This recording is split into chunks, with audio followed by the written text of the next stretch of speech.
Welcome to Mystical and Practical, the podcast that demystifies the soul's journey, the spirit world, and spiritual practices. I'm Meli, a past life psychic, certified Akashic Records reader, and channeling coach. Here, we talk about spirit guides, the Akashic Records, reincarnation, and everything that connects the seen to the unseen, all with both feet firmly on the ground. Ready to decode the spirit world and connect with your inner magic? Let's jump right in. Hey, welcome back to the Mystical and Practical podcast. If you're listening to this episode, it's probably because the topic of soul ages really resonated with you last time. And I totally get it. It's a fascinating subject. And I am doing today part 2 because I received a lot of private questions. And I will answer them all today and stay until the end because I will talk in more detail about the soul ages of countries, including France and the UK, which I didn't cover last time. And before we go deeper today, I just want to offer a quick reminder. The entire structure of the 10 soul levels I'm discussing comes from the work of the psychic Ainslie MacLeod and his spirit guides in his books, The Instruction and The Old Souls Guidebook. It's a framework my own spirit guides have validated and one I also use in my Akashic readings. And I won't be repeating everything from the last episode, Soul Ages Part 1. But as a quick recap, young souls correspond to levels 1 through 5, and old souls correspond to levels 6 through 10. Young souls are learning the rules of the human game, if you wish, survival, success, morality. And old souls are seeking understanding, healing, and spiritual connection. And before we go further and deeper, I want to say a big thank you to you and everyone who took part in my poll. The poll was asking, what soul age do you think you are at in this incarnation? And a lot of you voted, and here are the results. 51% of you believe that you are level 9, 28% feel they are at level 7, 11% recognize themselves as level 8, and also an 11% believe they are at level 10. And I have to say that this makes me smile because level 9 is really the most common among my clients. To give you a sense, the majority of people I work with vibrate between levels 8 and 10. Now, clearly, old souls here who complete their cycles of learning. And what also really touched me was reading the messages from people who thought they might be young souls. Often they would say things like, Meli, I made mistakes in my life, my current life, because of past life fears, because of traumas that I have, because of people pleasing patterns and whatnot. I know that I have hurt people, that my words haven't always been good. And sometimes I ran away from situations, but I'm aware of it. And every time I reply that awareness itself is proof that you are an old soul. A young soul, on the other hand, wouldn't have that introspection at all. It would be stuck in justification, in the ego, in the need to be right. It would say without hesitation, oh, me? Of course I'm an old soul, but without ever questioning themselves. So introspection, awareness of one's mistakes, seeing one's fears clearly, those are clear signs of a mature soul. And by the way, if someone feels, let's say, irritated, even angry about anything spiritual, if they immediately reject conversations about guides, energy, or incarnations, that's often a signal that it's a young soul. Not because it's bad, but simply because their soul hasn't reached those lessons yet. They're still learning how to exist, to build, to survive before exploring the spirit world. Now I'm going to take you deeper into the 10 soul ages and introduce you to the concept of the soul clock so that you can understand all of this. So, You can imagine the life of the soul as a great cosmic clock, okay? And on the top over here, you have the spirit world, the astral plane. Now, before each incarnation, the soul chooses to descend into matter, to learn, to experiment, to love, and to evolve. And with each soul level completed, the clock hands move forward one notch. The soul makes a full turn of the dial from the spiritual noon, if you wish, where it has just been born, all the way back to noon or midnight, if you wish, enriched by hundreds of lives lived in the body. Now, Ainslie MacLeod, the psychic who received this 10 level soul age structure, says each position on this clock represents a precise stage of consciousness. At exactly noon, that is where level 1 is. It's the very beginning of the journey. But what is interesting is that it's very close to the astral plane. So they still feel the spirit world, and how they feel very connected to it when they are incarnated is when they are in contact with nature, because all living things come from the same source of life. So this is how young souls are very much connected to nature. And now, if we continue, when you look at the 6 p.m. of our clock, that's the very bottom, and that is where the soul is at its most density. That's the farthest point of the spiritual plane. And then slowly it's going to rise back toward the light, toward that noon or midnight point, if you wish. So it all goes this way until the soul regains full consciousness of love at level 10, close to the astral plane, where the spirit guides welcome us when each time we finish an incarnation. So level 1 is close to the astral plane, as well as level 10. Level 10, they can feel their spirit guides, the spirit world. That's how they're super interested in everything that is spiritual.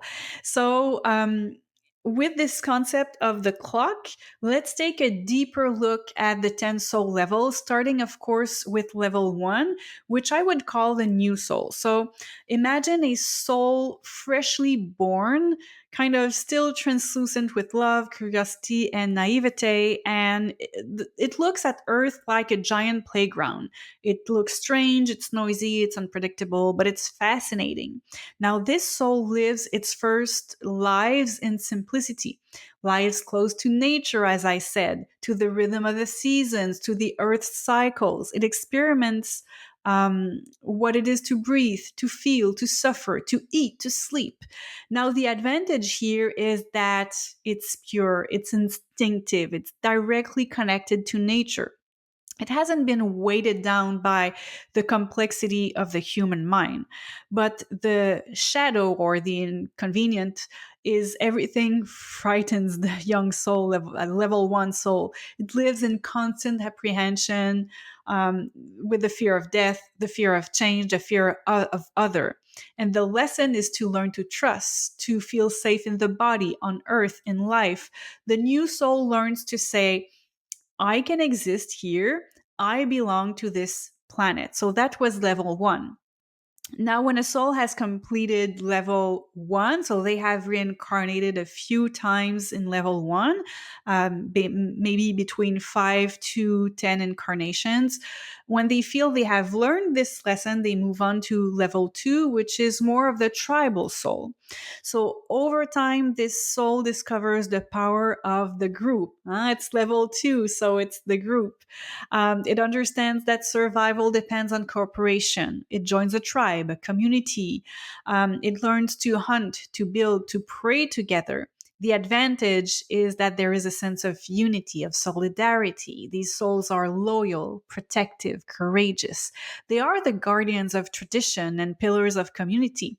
The shadow side is there is a distrust of difference. They fear the outsider. They react with, oh, it's us versus them. And the lesson here is discovering that true inner safety doesn't come from the group, but from the heart. So the level 2 soul learns that the other isn't a threat, the other is actually a mirror. Now, moving on to level 3, that's more of the communal soul. As it advances through incarnations, the soul at level 3 now seeks to belong to something larger and more organized, like a religion, a structure, a moral system. Here it explores the need for structure and belonging. And the gift, the advantage is it builds solid societies and lays the foundations for living together. It understands duty and discipline. But the shadow side is conformity. It can dim its light by trying to do things right, to be validated by rules or institutions. The lesson for these level 3 souls is realizing that love is stronger than law. The communal soul learns that truth doesn't live in the rule, it lives in the heart. Now, moving on to level 4, we have the moral soul. Something awakens here. The soul begins to question what is being taught.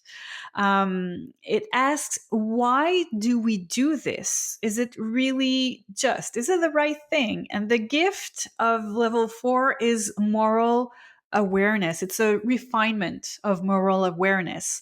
These souls become teachers, justice seekers, defenders of the good, and they want a more equitable world.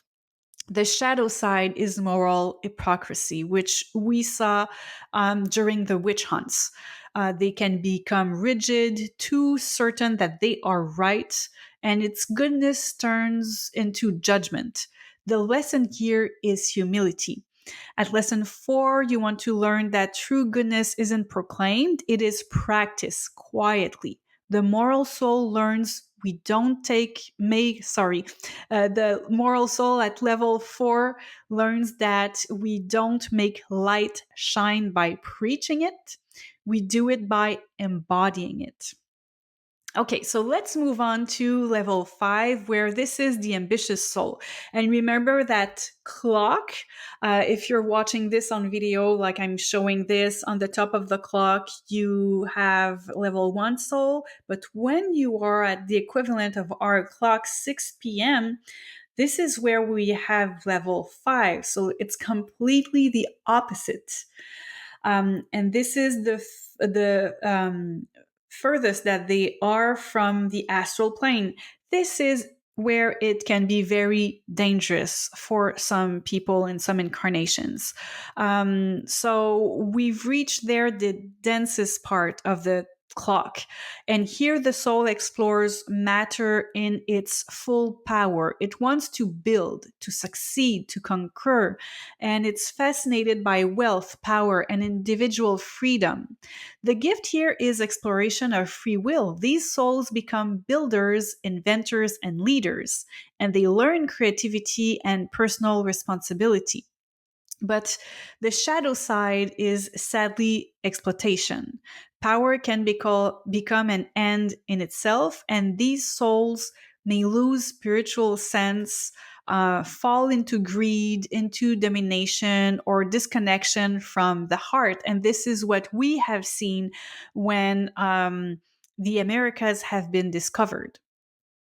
Now, the lesson here is that those souls at level 5 discover that the real power is the kindness that we share. The ambitious soul learns that they can succeed without crushing, and it can shine without blinding. Now, moving on to level 6, this is more the idealist soul, and this is where the soul crosses into the old soul's part. So after lives and decades focused on matter, the soul feels a great emptiness and a calling for meaning. It reconnects to spirituality and wants to repair the world. And here, the beautiful gift, the advantage, if you will, is introspection. The soul begins to look at itself honestly. It wants to understand, to love, and to reconcile. And the shadow side is doubt. It can swing between great enthusiasm and then great despair, wanting to save everyone and then feeling completely discouraged. The lesson here is to act from love, not anger, planting seeds without demanding, expecting instant harvest. And the level 6 idealist soul learns that they don't have to change the whole world, they just need to embody what they want to see in it. Okay, now moving on to level 7, the creative soul. This soul lives to experiment. It's like an artist, a visionary, a free thinker. It seeks beauty, truth, authentic expression. The gift here is innovation. The creative soul sees the world as a workshop of evolution. It brings color, depth, sensitivity. The shadow is anxiety. Its intensity can become overwhelming and it feels different and sometimes misunderstood. But the lesson is that being oneself without apologizing is important to be authentic, and that expressing oneself, even if the world doesn't understand you yet, is quite important. So the creative soul learns that their authenticity is their sacred art, actually. Okay, so level 8 is the humanitarian soul, and here the soul understands that everything is connected. It becomes a servant of the collective, a healer, a teacher, a guide, an activist of the heart. And this is the realm of compassion in action. Their gift is reciprocity. These souls know how to give and receive. They understand that love flows both way. But the shadow side is people pleasing. So, for fear of hurting others, they may tolerate too much, burn out, and lose themselves. Here, the lesson is to learn to say no. Love doesn't ask us to endure everything, it asks us to be true. Those humanitarian level 8 soul learn that caring for themselves is also caring for the world.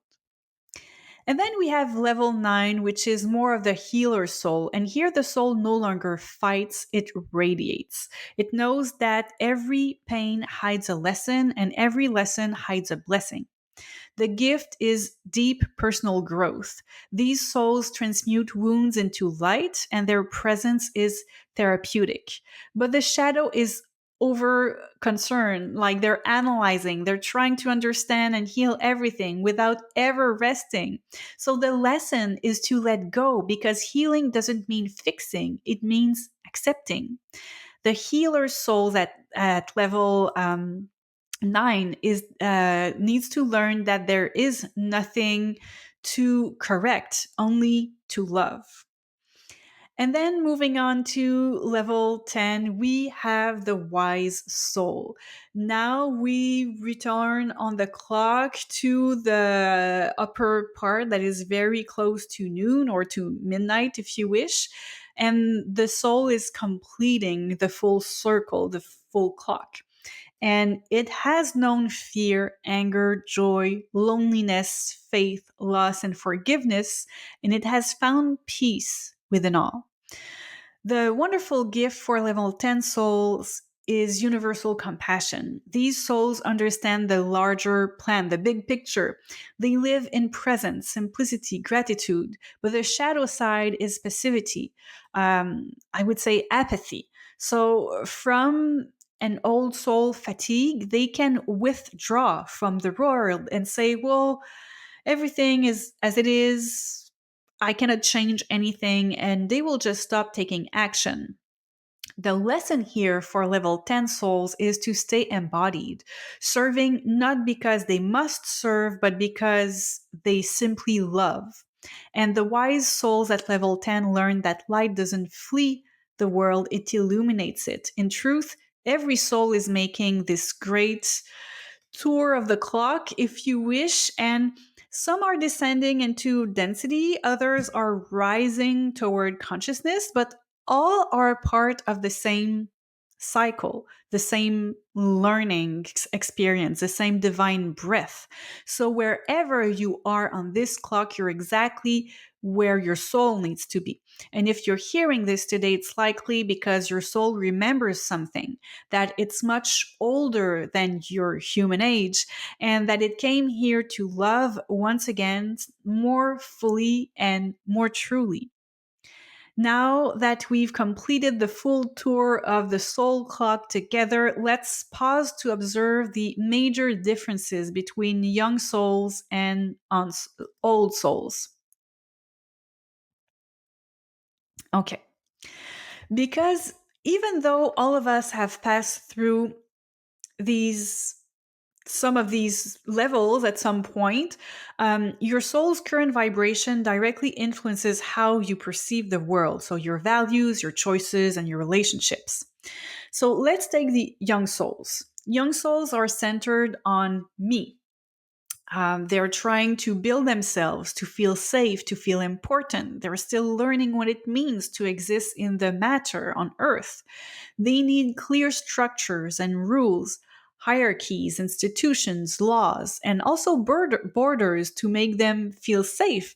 They often fear difference, religious difference, cultural, ideological, because they haven't lived enough yet to understand that diversity is part of the plan. They are attached to power and success because the great lesson at this stage, this level, is to experiment with control, domination, and possession, so that one day they realize none of that brings inner peace. They're also very much nationalist. Often they're proud of their clan, their country, their little group, and that's okay. They're learning cohesion, identity, the feeling of existing in a group, the feeling of belonging, and they're focused on morality and duty, on what must be done, on what is right or wrong. It's very black and white. And all of this is part of learning duality. Their quest is security. And beneath that security lies a great need for love and recognition.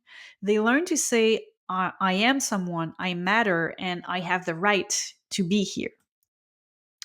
Now, to make a comparison with old souls have been through all the young soul levels, stages, if you wish, and they no longer seek to be right. They seek to understand. They no longer want to dominate, they want to contribute. They no longer want to belong to a clan, they want to belong to the entire earth. They are centered on the we. So it's really a journey from me to we, as Ainslie MacLeod would say. They feel the interconnection of everything: humans, animals, nature, the cosmos. They welcome diversity, nuance, unity, the gray areas. They no longer need rigid structures because they've developed their own inner compass. They don't follow rules, they follow intuition and guidance. Now, mind you, of course, old souls follow rules like one must not kill. That's really obvious.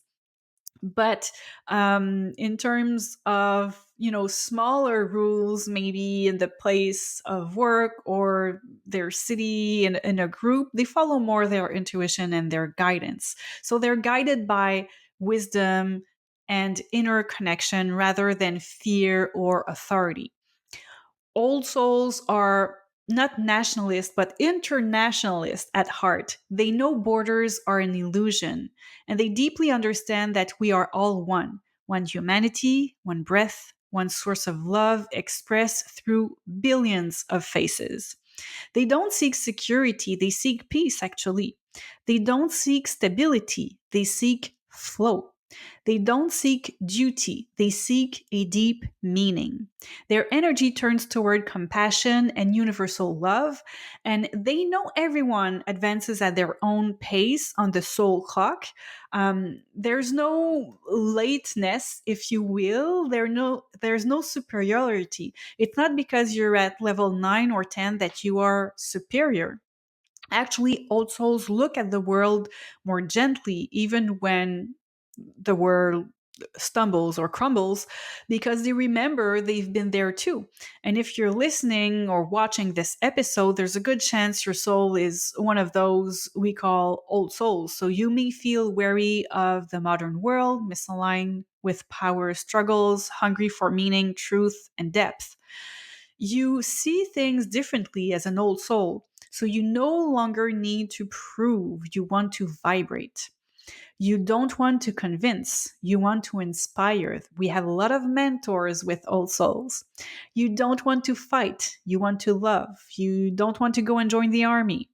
You're here in this exact moment of history to anchor a new consciousness on earth, not by imposing your light, but by living it simply. By remembering that every soul, young or old, is doing exactly what they need to do at the current stage of their journey. So, if you want to recognize an old soul, you may look into their eyes and you'll often see a mix of the world's fatigue, like old soul fatigue there, but also the tenderness of the divine. An old soul doesn't flee pain, it transforms it and transmutes it. It doesn't reject difference, it honors it. It doesn't hate darkness, it recognizes the seed of light within with the shadow work. And that's the beauty of the cycle. We all start somewhere and we all return to the same source. One great soul experiencing life itself through billions of forms until each one remembers that we are one. Here, I want to point out something important. All this concept of young souls and old souls, it helps us understand why young souls act like they're acting. But that does not mean that we agree with what they're doing. I mean, if there is a genocide, of course, we're not agreeing, saying, oh, well, they are just young souls. So, yeah, they haven't learned yet that we are all one, and they don't understand that the other person is actually them from the same source of light. That's fine. They will learn. Of course, we need to speak up. We need to manifest. We need to show them. This is why there are so many mentors as old souls, to inspire younger souls so that they are not too afraid to change and that they can understand. So, it helps us understand younger souls, but of course, we don't condone things that are extremely wrong. When we see um, wars in the world and all of that. So this is important to keep in mind. I'm not saying that everything that old souls are doing is fine. No, but it helps us understand a little bit. If you are an old soul who incarnated in a young soul family, that can help you understand your other family members who are going through young soul stages. So, since part one of Soul Ages, the past episode, I have received a lot of messages. And many of you have told me how fascinating you found the idea of countries having soul ages. And among your questions, some came up a lot, and you were asking me, Meli, could you go a little bit deeper? What about France and the UK? So, in the first part, I already mentioned about Canada and the United States. But I'm going to go deeper on the collective soul clock. And I'm going actually to start with level one. And I'm going to show you an example for each level. So let's look at how collective souls evolve over time through nations and how each country reflects a stage in humanity's spiritual journey, beginning with level one. So my spirit guides have pointed out that there are the Sentinels of the Andaman Islands. I hope I got this right. It's actually an isolated tribe in the Indian Ocean, and their consciousness is pure and instinctive. So that kind of tribe is at level one. It's still very close to the spirit world. They live in total harmony with nature, in complete simplicity. It's very focused on survival and protecting their clan. These souls are experiencing human life for the first times, discovering matter, emotion, and the body. At level 2, we can look at certain traditional communities in Papua New Guinea. Sorry, it's just a country I've never said out loud in English, but I'm guessing you understood what I mean. So there you find the strength of the group. You have loyalty, cooperation, and veneration of ancestors. These souls in this level 2 tribe, they learn solidarity and safety through community, but they still fear difference and the outside world. So their lesson is to understand that true safety comes from the heart and not the clan. At level 3, there is Saudi Arabia. Now, in that country, it's a country where the collective life is often governed by strict religious law. And such societies, they value structure, morality, and hierarchy. And the soul learns discipline, obedience, and devotion before discovering that true faith is internal, not imposed. At level 4, you have Russia. And I just want to point out here, I'm going through some younger soul countries. Your country of residence or your country of birth may be a younger country than your actual soul age, meaning that now I'm jumping into level 4 and I'm giving you the example of Russia, who is at level 4 actually. But there are old souls in Russia. So if you were born there or you live there, yes, you can absolutely be an old soul living in a young soul country. So I don't want you to rethink what your soul age is based on your country. When I'm giving the soul age of a country, it's more like in its ensemble, rather than putting everyone in the same mold. So, okay, level 4, there's Russia. So, Russia at level 4 embodies the tension between moral ideal and control. And you find a strong national identity and a sense of defending what's right that is still tinged with fear and duality. These souls want to change the world, but must still learn to do it through love rather than domination.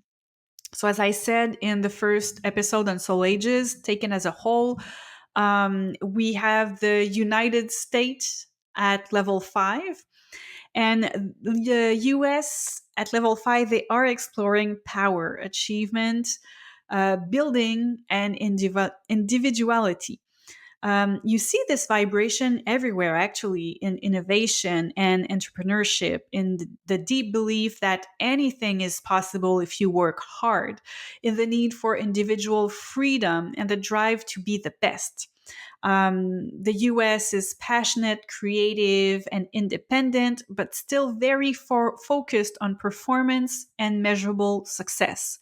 It's a young, fiery, sometimes loud soul, but incredibly inspiring. And its current lesson is to learn that true greatness doesn't come from domination, but from cooperation, something that sadly I do not think that Trump will understand before his death. We already see signs, however, of this shift toward soul level. So there are movements for social justice, equality, and sustainability, along with polarization and division typical of a country in a consciousness transition. So transitioning from level 5 to level 6 slowly. And yet, within that overall level 5 national consciousness, some US states vibrate much higher. So you have California, Vermont, Hawaii, and Oregon that carry old soul energy. So you actually have old soul states in a young soul country. And these states are oriented towards sustainability, healing, creativity, and collective awareness. They're like the awakened cells in a body that's still young, gently inspiring the rest of the country to evolve.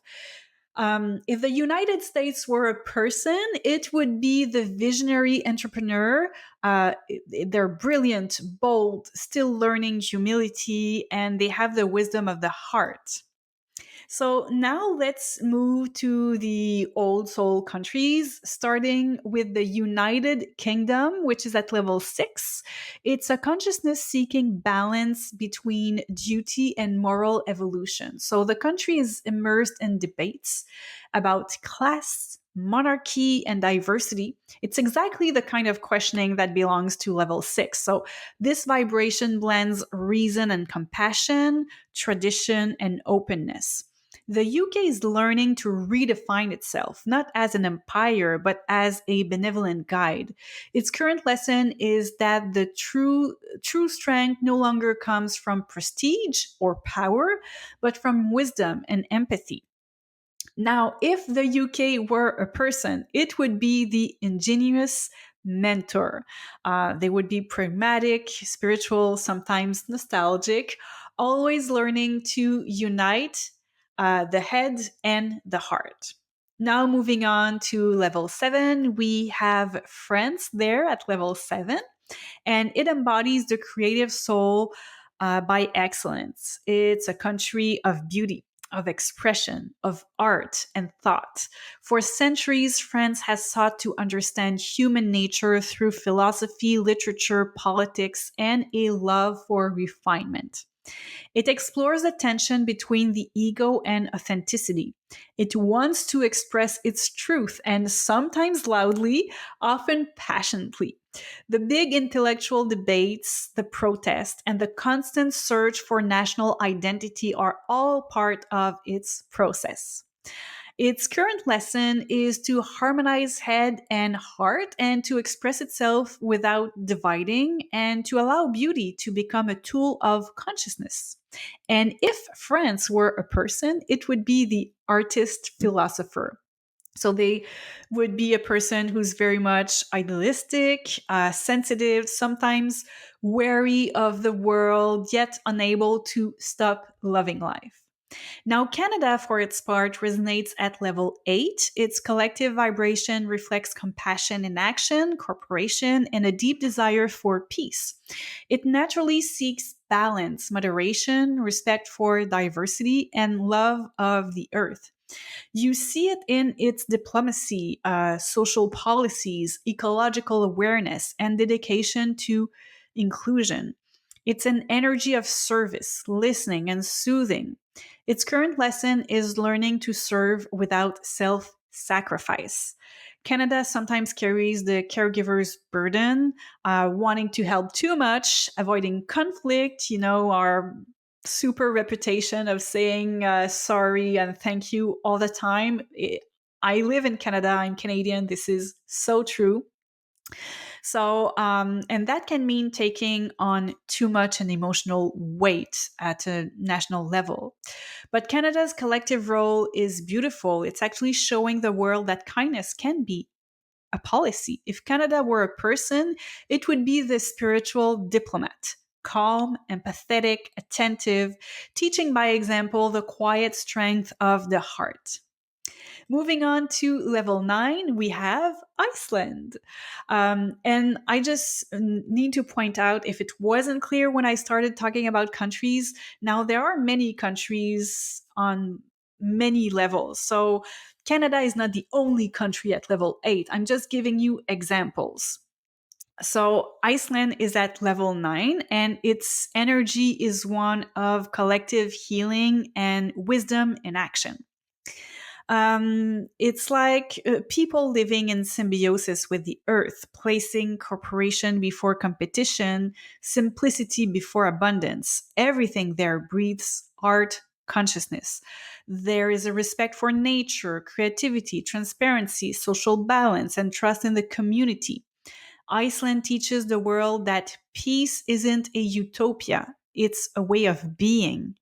Its current lesson is to transform environmental and social challenges into opportunities for spiritual growth. If Iceland were a person, it would be the radiant healer, calm, balanced, deeply rooted in truth, healing the world by example. And finally, we close with Tibet, which unsurprisingly is at level 10, embodying transcendent wisdom.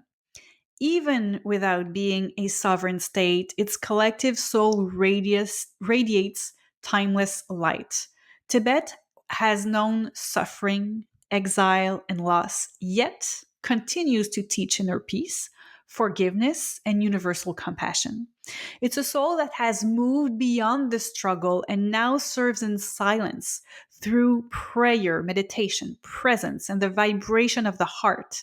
Its current lesson is to remain in peace even in the midst of chaos and to remind humanity that true freedom is internal. If Tibet were a person, it would be the awakened sage, the one who teaches not with words, but through the living example of serenity. I also want to make it clear that this soul age principle doesn't apply only to individuals or countries. Regions, cities, movements, and even companies also have a collective consciousness and a soul age. So, a young soul organization will try to prove its worth, to grow, to conquer, while an old soul company will seek to contribute, to heal, to serve, or to inspire. Likewise, a region can vibrate with ambition or with compassion, depending on the souls who live there and the history it carries. And as you've seen, each country reflects a stage of the human soul and the soul age clock.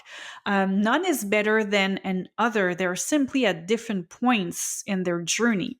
So together they form Earth's great body, an evolving living organism. Young soul nations bring creativity, action, movement, and old soul nations bring wisdom, cooperation, and healing. And all those nations, young and old, they move toward the same destination, which is unity and consciousness.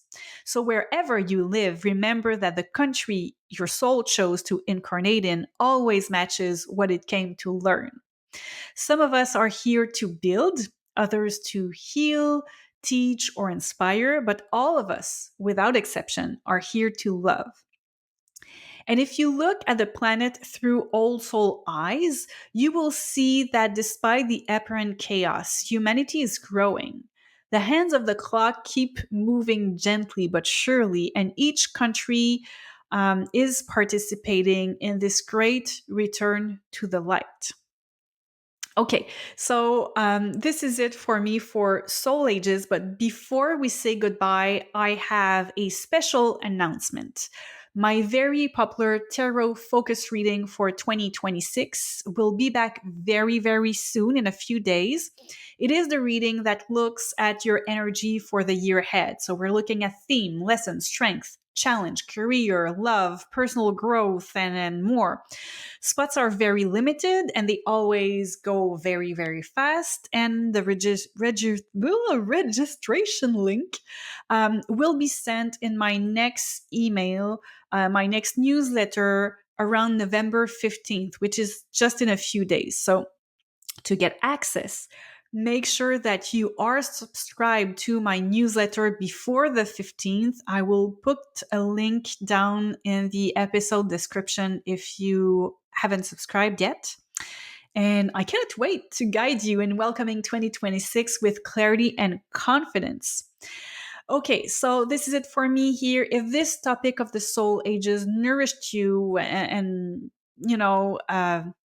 really is fascinating you, take a deep breath and let it settle into your body. There was a lot of information transmitted today, but just remember that the soul clock, the soul levels, it's not a race.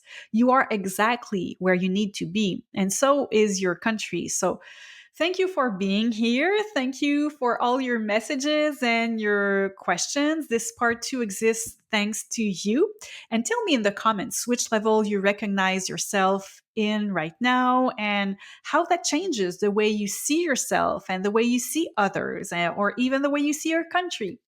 If you want to go further, remember you can listen to my Akashic guidance for November. It's both on YouTube and the podcast, so go and check it out. If you want to have a psychic tell you your soul age, I can do that. Obviously, Ainslie MacLeod does it as well. So you can go check that out. If you want to book an Akashic reading with me, we can explore soul level, karmic fears, past lives, your next steps. You can book a reading with me. That being said, I just mentioned the Tarot Focus 2026. I'm going to do those readings, New Year readings from mid-November through January. So my next spot's available. I have a few spots for January, and then I'm resuming my regular schedule in February. Also, remember to share this episode. Share it with an old soul in your life. It might help them remember who they are. Don't forget to subscribe to this podcast, to leave a rating, a like, a short review. It really supports the podcast. And I will see you very soon for a new exploration of the soul journey. In the meantime, take very good care of yourself, of your light, and ground into the world one action at a time. And I will see you soon. Okay, take care. Bye bye. Thank you for listening to the Mystical and Practical podcast with Meli Guidance. If this episode spoke to you, please subscribe to the channel and leave some stars, a thumbs up, or a comment. It truly helps to share the podcast with other old souls seeking a deeper understanding of the spirit world. If you're interested in getting an Akashic Records reading, a tarot reading, or joining one of my online courses, you will find all the details at meliguidance.com. This podcast was edited by plcm.ca and the original music was composed by record.bandcamp.com. Until next time, remember, we are all souls having a human experience and we can all be mystical and practical.